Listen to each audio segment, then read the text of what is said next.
Assalamualaikum warahmatullahi wabarakatuh Ustaz. Waalaikumsalam warahmatullahi wabarakatuh. Bagaimana hukumnya asuransi jiwa di bank syariah? Boleh atau tidak? Asuransi hukumnya ada dua. Yang pertama mengatakan asuransi hukumnya haram karena ada unsur horor, gambling, judi. Satu tahun bayar 10 juta, 10 juta, 10 juta, 10 juta, 10 juta, 10 juta, 10 juta, 10 juta. Semuanya ada 10 orang. 10 kali 10 berarti terkumpul uang 100 juta. Tiba-tiba meninggal saya, mati. Saya yang dapat. Sudah bayar 10 tahun, nggak mati-mati. Judi. Maka kata kelompok yang pertama, asuransi itu ada judinya, maka dia haram. Kelompok yang pertama mengatakan haram. Kelompok yang kedua mengatakan asuransi itu halal, boleh. Kenapa? Karena di dalamnya ada unsur ta'awun, tolong menolong. Saya susah, nggak ada uang, maka dengan adanya uang iuran 10 juta, 10 juta, saya menjadi tertolong. Baik asuransi jiwa, asuransi kesehatan, maupun asuransi kendaraan, keselamatan di jalan raya. Maka ada dua pendapat. Begitu kata Syekh Ali Jum'ah dalam kitab Fatawa Mu'asirah, fatwa kontemporer. Silakan pilih antara dua ini, karena asuransi tak ada zaman Nabi. Saya milih judi Pak Ustadz, kalau begitu haram. Saya milih tolong menolong Pak Ustadz, kalau begitu boleh, silakan. Tapi konsisten. Jangan ketika nggak dapat dibilang haram, pas dapat halal. Ustadz sendiri, saya tidak pakai asuransi jiwa, saya tidak pakai asuransi kesehatan, saya tidak pakai asuransi kendaraan. Terus pernah tabrakan? Sering. Karena saya menganggap itu bagian dari judi. Tapi saya tak menyalahkan. Apalagi di sini ada tulisannya asuransi syariah. Nanti kalau ada sales yang datang ke perumahan Bapak Ibu mengatakan silakan daftar asuransi syariah, tanya mana fatwa dari DSN, Dewan Syariah Nasional. Air minum ini tidak boleh diminum sebelum ada label halal. Ini ada Pak Ustaz? Ada halalnya. Mereknya Sahabat. Sahabat apa? Sahabat UAS. Kalau minuman makanan kita mesti tahu ada label halalnya. Bukan label Pak Ustaz, label. Terserahlah mau label mau label. Kalau mesti ada label halalnya, maka kalau yang sifatnya ekonomi tidak dikeluarkan oleh Komisi Fatwa, tapi dikemukakan oleh DSN, Dewan Syariah Nasional. Maka bank syariah mengeluarkan asuransi jiwa, maka silakan boleh lanjutkan, karena mereka mengambil fatwa yang nomor 2 tadi. Begitu juga dengan BPJS, itu asuransi kesehatan. Sebetulnya uang digabung, uang digabung. Ada yang sakit, yang satu sudah bayar. Kamu BPJS sudah berapa tahun daftar? Udah 2 tahun Pak Ustaz. Nggak pernah sakit, sehat terus. Berarti uangmu nggak pernah kamu pakai. Inilah rencana mau sakit nih Pak Ustaz.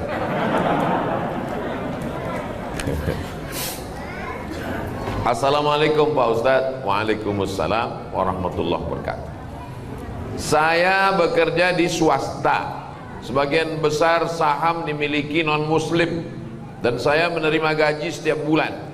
Namun per bulannya ada sumbangan rutin dengan nominal tertentu ke yayasan, tak saya sebut nama agamanya, menjaga kode etik jurnalistik, di mana situ sifatnya wajib bukan sukarela.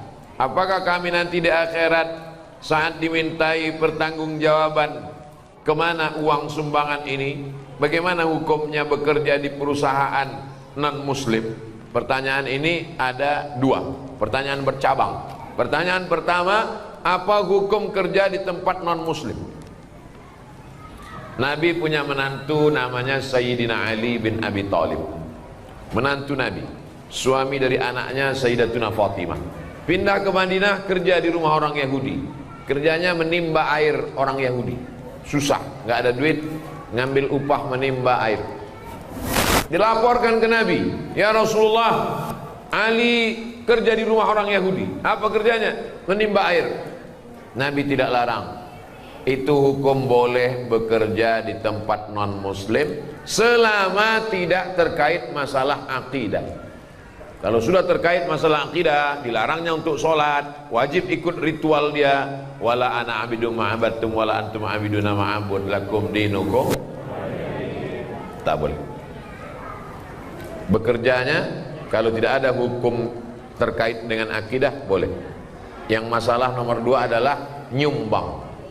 Setiap uang yang keluar dari kita akan ditanya an malihi, harta yang kau keluarkan akan ditanya min ainak tasabahu, dapatnya dari mana, wa fima anfaqahu, dipakai untuk apa.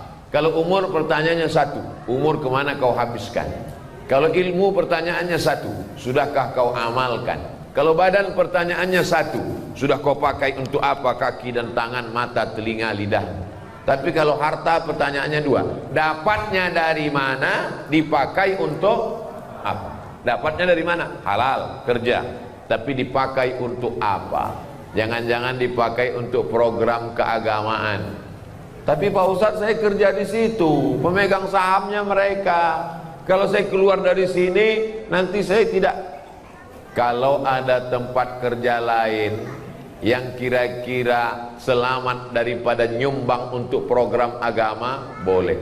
Tapi kalau tidak ada lain, pilihannya 2, mati dengan kerja ini. Pilih mana? Jangan pilih mati, nggak boleh. Silakan kerja. Mudah-mudahan uang itu dipakainya untuk sosial, bukan untuk penyebaran agama, insya Allah. Tapi kalau masih ada alternatif lain, hanya beda-beda sekian gajinya, ini lebih rendah tapi selamat dari nyumbang untuk program akidah orang lain, maka pilih. Syukur-syukur dia mau. Boleh nggak Pak, saya orang Islam, uangnya dipakai untuk Masjid Darul Falah. Boleh, silakan kata dia. Silakan pakai untuk Darul Falah. Tapi bulan depan kau nggak di sini lagi. Oh, bahaya Pak Ustaz.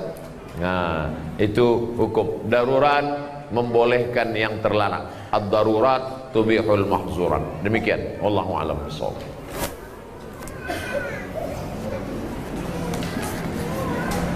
Assalamualaikum Ustaz Somad. Waalaikumsalam warahmatullahi wabarakatuh.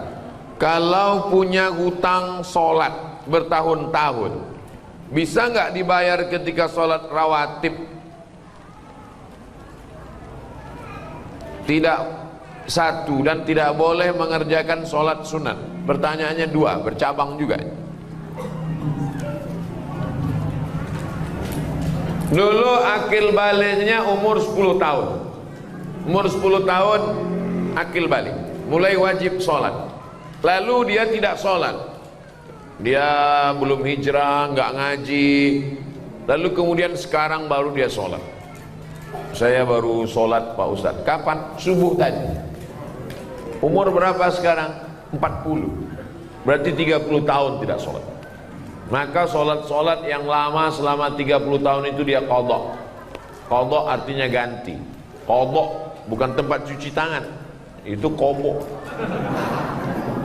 Di qadha, yang lalu-lalu di qadha. Sekarang teknis mengqadhanya bagaimana?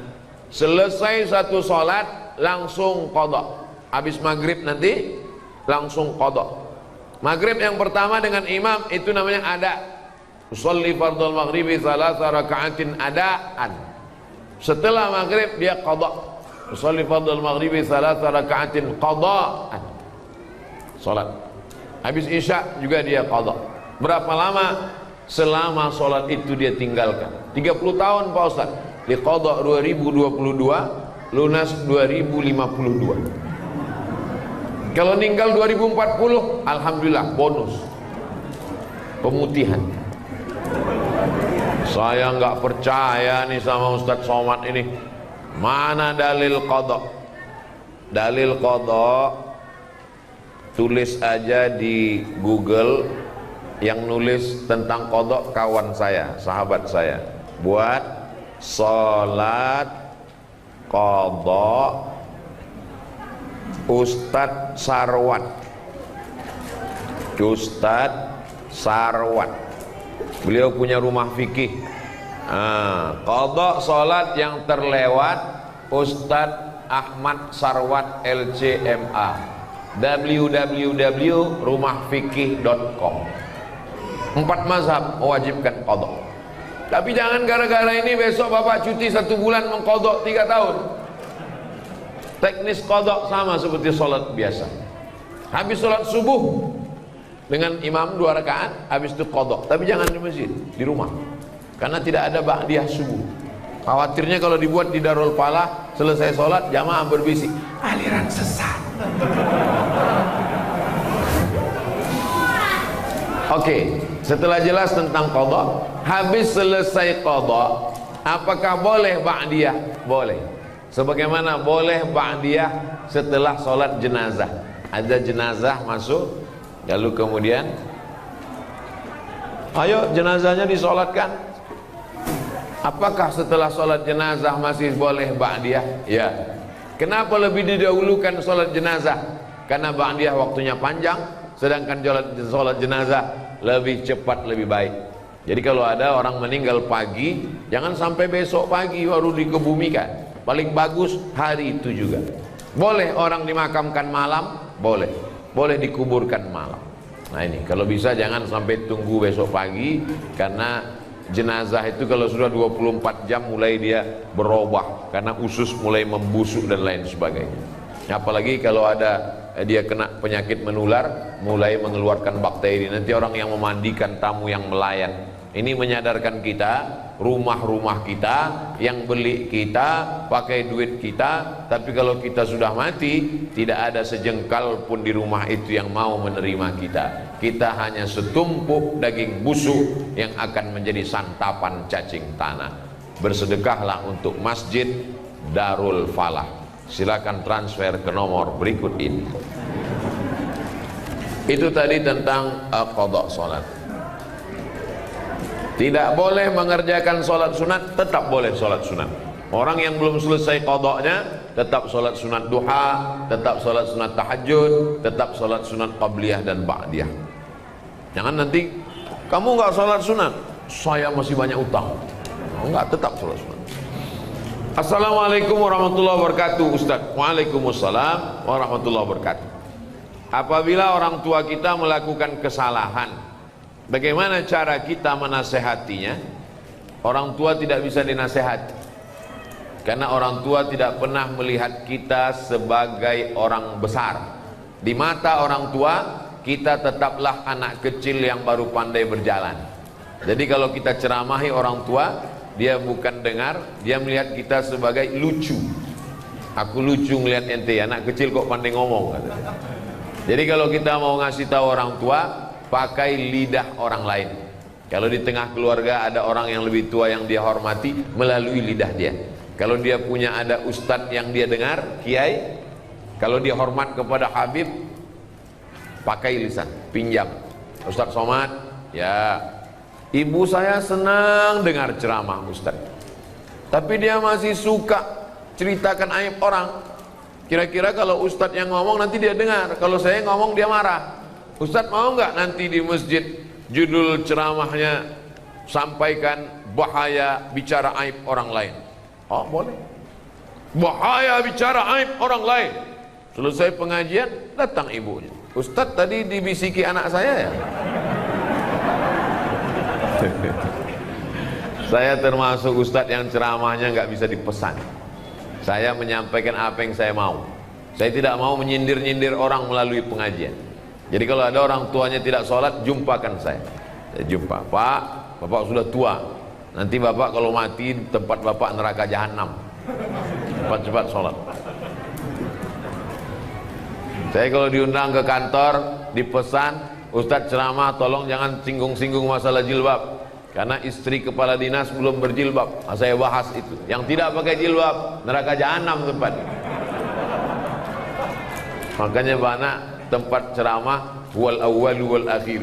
Itu yang pertama dan terakhir. Saya tak pandai menyindir-nyindir orang melalui ceramah. Saya mau ngomongnya langsung to the point. Jadi pakai orang lain, karena orang tua tidak pernah menganggap kita besar dalam pandangan dia. Kadang anak-anak muda ini kalau udah ikut pengajian, pulang-pulang mau menceramahi orang tua. Pulang ceramah, pengajian, panggil orang tua. Papa sini, mama. Ya ayyuhalladzina amanu.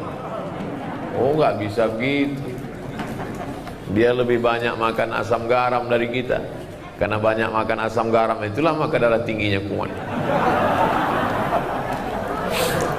Assalamualaikum Ustaz. Waalaikumsalam.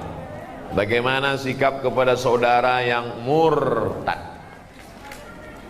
La yahillu damu mri'in muslim illa bi ihda salas. Tidak halal darah orang muslim ditumpahkan kecuali dia melakukan 3. Siapa yang melakukan 3 maka boleh dipancung kepalanya, mati. Yang pertama, an-nafsu bin nafsi, pembunuh. Dalam Islam pembunuh tidak dihukum penjara, tapi hukum pancung. Yang kedua, as-sayyibuz zani, sudah menikah, punya istri, punya suami tapi berzina, maka juga dihukum mati, ditanam setengah badannya, dilempar batu pakai mati sampai mati. Yang ketiga, at-tariku lidinihi al-mufariqu lil jamaah, orang yang murtad meninggalkan agama Islam maka dianggap pengkhianat, maka dia dihukum mati, hukum pancung menurut hukum Islam. Tapi kita tidak pakai hukum itu, kita pakai hukum konvensional. Apalagi liberal sekuler bebas, orang gonta-ganti agama seperti ganti sendal, seperti ganti baju. Pakai baju ini tipis kedinginan, pakai baju tebal. Pakai baju tebal kepanasan, pakai baju tipis. Enak saja. Bahkan di podcast orang murtad enak aja ngomong seenaknya menghina agama, tak bisa ditegakkan. Jadi bagaimana sikap kita sebagai keluarga? Jangan putuskan, karena kalau putus dia semakin nyasar, semakin jauh. Kalau masih ada nomor handphonenya, tetap tiap hari kau mesti balik kepada Islam. Wa may yartadda minkum an dinihi, siapa yang murtad dari agama Allah maka dipancung kepalanya. Lalu kemudian mesti dikasih tahu, kau nanti kalau mati tidak diterima Allah.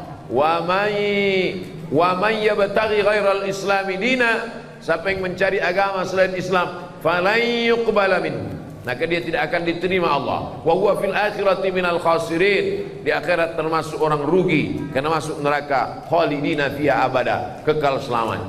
Jangan pernah berhenti mengajak dia untuk balik ke agama Islam sampai akhirnya dia mati. 2 kemungkinan, kita capek lalu dia mati, atau kita lelah, kita mati duluan. Yang penting kita sudah melaksanakan amar ma'ruf nahi mungkar. Adapun berbaik-baik menganggap ini bukan masalah, maka kita sudah melakukan setuju dengan perbuatan mungkar. Man ra'a minkum mungkaran, siapa yang melihat perbuatan mungkar, falyughayyir biyadihi, robah dengan tangan. Fa illam yastati, kalau tak sanggup dengan tangan, fa bilisani, dengan lidah. Kalau tidak sanggup dengan lidah, dengan hati. Jangan diam, karena diam berarti as-sakitu anil haq syaitan akhras, orang yang diam terhadap kebenaran diinjak-injak.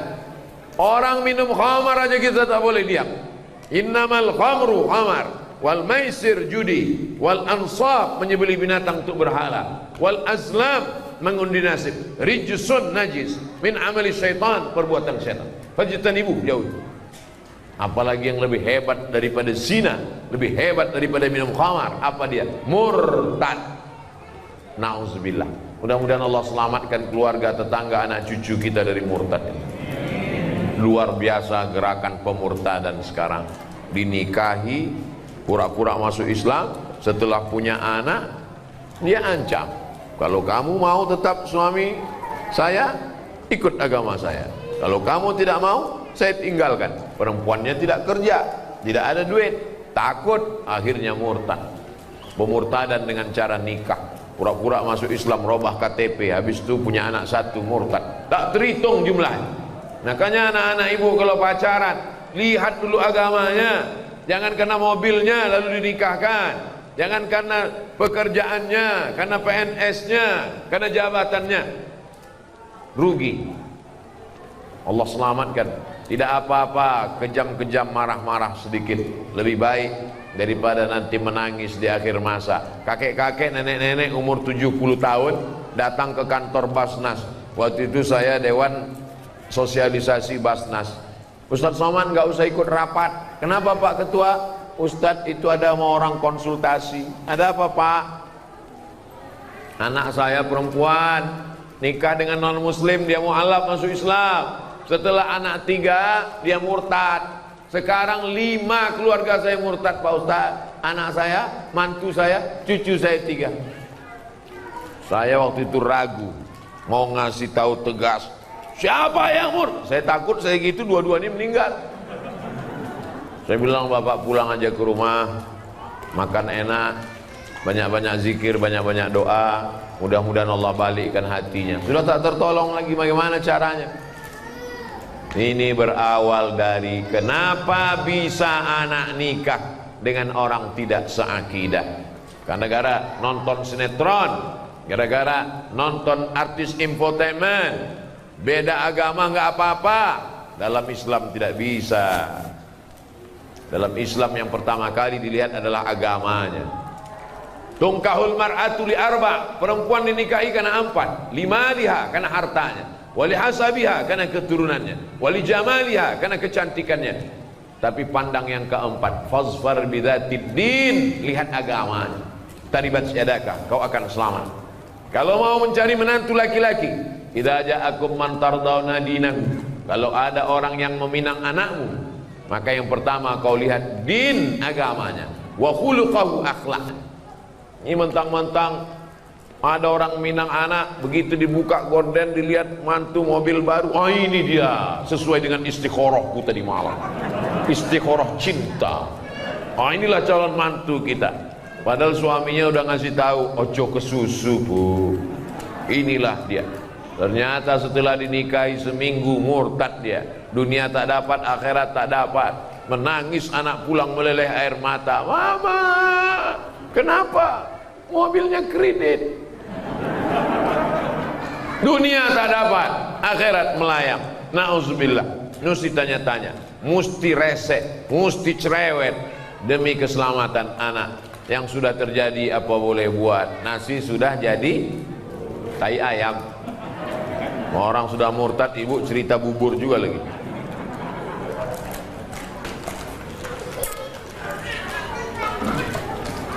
Apakah orang tua bertanggung jawab terhadap anak yang mabuk, yang sakau, yang pacaran, yang minum khamar? Kullukum ra'in, setiap kamu adalah pemimpin. Wa kullukum mas'ulun ar ra'iyatih, setiap kamu akan ditanya tentang yang kau pimpin. Saya akan ditanya tentang anak saya. Maka anak keponakan saya laki-laki, adik saya laki-laki. Adik laki-laki punya anak perempuan. Kalau dia meninggal, kalau meninggal adik saya yang menjadi walinya. Maka adik keponakan perempuan saya wajib masuk pesantren. Karena kalau bapakmu meninggal, aku walimu. Aku yang menikahkanmu nanti. Aku tanggung jawab di hadapan Allah Subhanahu wa taala. Bapak laki-laki punya saudara kandung laki-laki, punya anak perempuan. Maka kalau meninggal bapaknya, bapak akan menjadi walinya. Maka kita bertanggung jawab di hadapan Allah. Anak keponakan saya wajib masuk pesantren karena saya tak sanggup mendidik mereka. Benteng pertahanan umat Islam, akidah Ahlussunnah wal Jamaah, bisa hafal Quran, selamat dari pergaulan bebas, selamat dari narkoba, selamat dari sekuler, selamat dari liberal, selamat dari aliran sesat. Pesantren, masukkan anak ke pesantren. Yang sudah memasukkan, alhamdulillah. Yang belum memasukkan, insya Allah. Sudah dikasih tahu nggak juga mau masukkan, innalillah. Kalau sudah dimasukkan ke pesantren, sudah dididik, tetap juga dia buat dosa, kita tidak tanggung jawab. Wala taziru waziratun wizra ukhra, orang tidak menanggung dosa orang lain. Tapi kita sampai mati tetap amar ma'ruf nahi mungkar. Jangan diam. Bu, anaknya saya bawa nonton ya. Jangan. Sebentar aja bu, ke Parung Panjang, nanti saya belikan mie ayam sama bakso. Bawa lah. Betapa murahnya harga anakmu.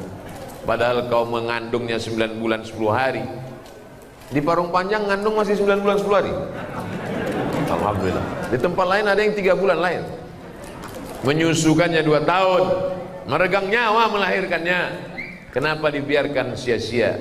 Kita akan diminta tanggung jawab di hadapan Allah. Tapi jangan gara-gara ini lalu takut punya anak. Silakan punya anak, karena anak bisa menolong. Rabbi habli minas sholihin. Itu pertanyaan-pertanyaan. Ada lagi?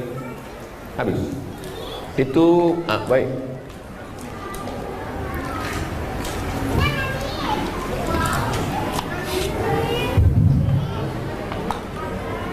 Assalamualaikum Ustaz. Waalaikumsalam warahmatullahi.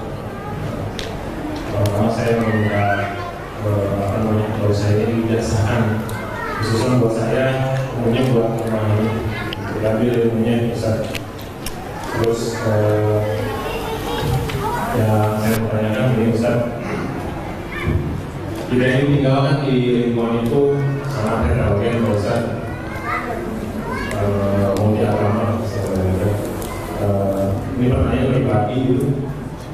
Saya itu tinggal benar-benar kanan kiri antara tembok itu masuk. Niat saya bukan kabur, saya pengen mungkin ini pada saya itu saya pengen melihatkan adab sama akhlak orang Muslim itu seperti ini. Jadi dengan kita makan dari sekarang metaverse ya gimana adab saya terhadap tetangga saya yang berkenal tembok, kebetulan dia Solo, pada blog dia punya juga, terus saya punya anak kecil. Saya pengen berhubungan baik sama beliau, kadang kita juga berbagi makanan gitu. Tapi saya tahu tetangga saya ini makanan tidak halal gitu. Gimana cara saya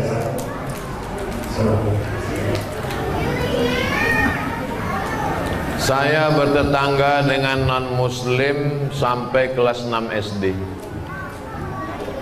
Setelah itu orang tua saya pindah, tapi hubungan saya sampai hari ini baik. Masih WA-WA, masih kirim-kiriman. Ada rumah Quran di daerah itu perlu bantuan semen. Yang WA saya yang non-muslim tadi, Ustadz Somad, dekat rumah kita ada rumah Quran, sekarang sedang pembangunan. Ada orang di Jakarta mau dapat jadwal ceramah TNI melalui yang non muslim tadi. Jadi hubungan kami tetap baik dalam hubungan sosial, tapi dalam hubungan akidah, wala ana abidum ma'abadtum wala antum abiduna ma'abud lakum dinukum. Dulu kalau hari raya dia kirim kami makanan, tapi dia tahu kita tidak makan makanan dia kasih kuehnya kue kotak, kue bungkus pabrik halal, minuman kaleng. Kita saling menjaga. Sebetulnya yang merusak ini provokator. Medsos ini luar biasa fitnah. Adapun bertetangga menjaga adab, justru dia masuk Islam karena adab itu. Ada seorang imam namanya Imam Al-Hasan Al-Basri, meninggal tahun 110 Hijrah, punya tetangga non-muslim. Rumah tetangganya di atas bukit, dia di bawah. Lalu kemudian suatu ketika Imam Hasan Al-Basri sakit. Tetangga yang non-muslim masuk menjenguk ke ruang tamu. Hasan Basri mana? Dia di kamar. Tetangganya masuk ke kamar. Sampai di kamar, di pojok rumah ada ember. Tetangganya nanya, itu air apa Hasan Basri? Itu air dari atas. Kalau nggak salah itu pojok kamarmu pas WC saya. Sudah berapa lama kamu nampung air ini? Isrun sana, 20 tahun sudah kutang. Agama apa yang mengajarkanmu selembut ini Hasan Al-Basri? Saksikanlah wahai Hasan Al-Basri. Asyhadu an la ilaha illallah wa asyhadu anna Muhammad Rasulullah. Kisah ini ada dalam kitab Gharaib wa Taraib, ditulis oleh Syekh Abu Amr Al-Misri. Sa'ah wa sa'ah, Gharaib wa Taraib, kejadian-kejadian unik dalam sejarah Islam. Masuk Islam bukan karena dia ajak masuk Islam, kalau tak masuk Islam neraka jahanam. Masuk Islam karena tersentuh hatinya. Orang kalau sudah kau sentuh tepat di hatinya, dia akan jadi milikmu untuk selamanya. So sweet. 20 tahun menahankan itu, buahnya ada tetangga masuk Islam. Kita kadang dia baru salah parkir sekali sudah keluar kebun binatang dari mulut kita. Dia punya anjing, lebih galak pula mulut kita dari anjingnya lagi. Adapun dia punya anjing, kita usahakan bagaimana caranya, apa pantang yang membuat kira-kira anjing itu tak masuk ke halaman kita. Karena kalau sampai air liurnya basah, kalau kering sama kering tak apa, tapi kalau sampai basah sama kering, maka mesti dibasuh 7 kali. Kalau sampai anjing itu mengeluarkan air liur di halaman, lalu kemudian halamannya itu anak kita jalan, kena kakinya, mesti kita siram kaki anak kita itu 7 kali dengan air, salah satunya dengan air yang dibasuh tanah. Kalau di sini ada tetangga punya anjing, sementara kita tidak punya pagar, mesti izin ke developer atau ke lingkungan, mesti pagar, karena kalau tidak anjingnya apa kan akan masuk. Atau dibuatkan aturan, siapa yang melihara anjing mesti di dalam rumah dia. 2 kemungkinan, anjing itu mesti di rumah dia atau rumah kita berpagar, karena kalau tidak mau tak mau anjing masuk, karena anjing tidak bisa baca kecuali kita bilang anjing dilarang masuk. Kita mesti menjaga ini hidup bertetangga, karena kalau tidak ini akan merusak tatanan sosial kita. Mudah-mudahan akhlak kita membukakan pintu hidayah untuk mereka. Ayyadiyallahu bika rajulan wahidan, satu orang dapat hidayah karena engkau, khairum min humurin na'am, lebih baik daripada kau memiliki dunia beserta isinya. Tentang ijazah, ajaztukum jami'a marwiyati wa muallafati wa muhadarati, aku ijazahkan semua kajian-kajian, riwayat-riwayat hadis dan zikir, semua ceramah-ceramah, yang buku-buku yang sudah kusampaikan selama ini kepada seluruh jamaah Masjid Darul Falah yang hadir pada saat ini. Asa an tanfa'ana fid dharaini, mudah-mudahan bermanfaat untuk kita dunia akhirat. Amin ya rabbal alamin. Baik, terakhir.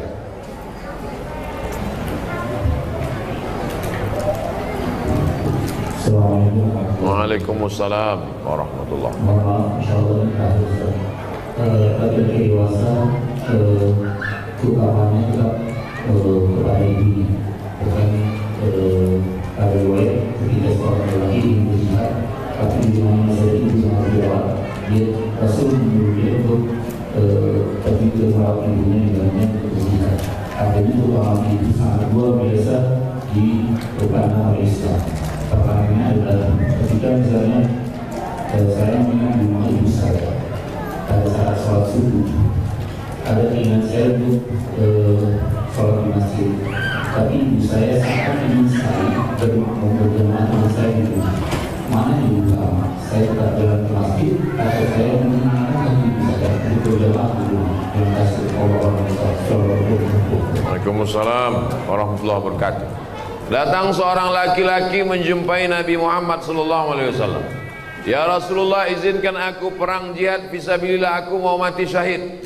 Kata Nabi, alaka min ummin, ibumu masih hidup? Ya, ada di rumah. Ilzam rijlaiha fasammal jannah, kau urus tapak kakinya, kau dapati surga di sana.